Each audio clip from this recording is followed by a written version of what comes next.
Bakit bigla na lang naglaho ang relasyon na binuo? Dahil sa mga pangyayari, gumuho ang pangako. Bakit di mo sakin sinabi na may tinatago kang masamang karamdaman at hindi ko naiwasan? Ang pagluwan ng mata, hindi ko na makaya pa, dahil ikaw lang katangi-tanging nagbibigay ligaya. Pero bakit ganito, biglang nagbago ang takbo at bigla na lang gumuho at naglaho ang pangako natin sa isa't isa? Nabubuo ng pamilya na masaya at maligaya. Bakit kinuha ka sa akin ni Ama Panginoon? Ayoko na mabuhay mag-isa, gusto ko lang kapiling siya. Dahil pagkasama ko siya, ang araw ko'y pumapanatag. Pagpunta sa ospital, eto ang pinahayag. At may inabot siyang sulat, sabi niya para sa'yo. At may nakalagay, mahal, paalam na sa'yo. Napakahirap magpaalam sa amin na mahal mo ng totoo.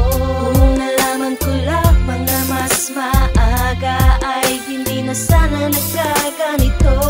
Hindi ko na magkakayanan pang mabuhay kung wala ka sa tabi ko.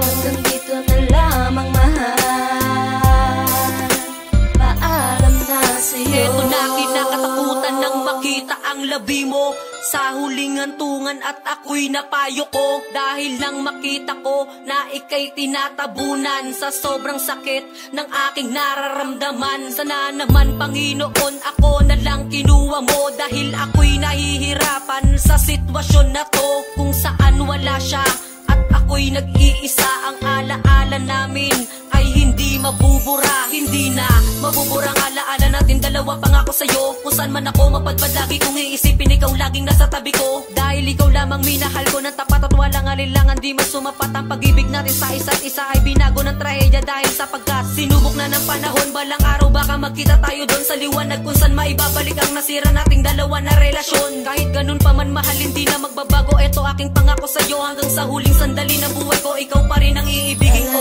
Napakahirap magpaalam sa amin na mahal mo ng totoo. Kung nalaman ko lamang na mas maaga, ay hindi na sana nagkaganito. Hindi ko na magkakayanan pang mabuhay kung wala ka sa tabi ko. Hanggang dito na lamang mahal, paalam na sa'yo. Kahit wala ka na mahal, ikaw pa rin ang iibigin ko. Pangako sa'yo, kahit pinaglayo tayo ng tadhana at para sa'kin masakit ito, pero kailangan kong tanggapin ng totoo na hindi na kita muling makakasama. Ito ang tunay na istorya na nagmamahalan ng wagas, pero tumaliwas sa ating landas at gumuho ang ating mga pangako at unting-unti na nagwakas. Ang bawat panahon na oras ating dalawa na tila talaga na wala, parang bula. Kahirap isipin dahil ang ating pagmamahalan tapos na lang ba sa wala. Napakahirap magpaalam sa amin na mahal mo ng totoo. Kung nalaman ko lamang na mas maaga, ay hindi na sana nagkaganito. Hindi ko na magkakayanan pang mabuhay kung wala ka sa tabi ko. Hanggang dito na lamang mahal, paalam na sa'yo.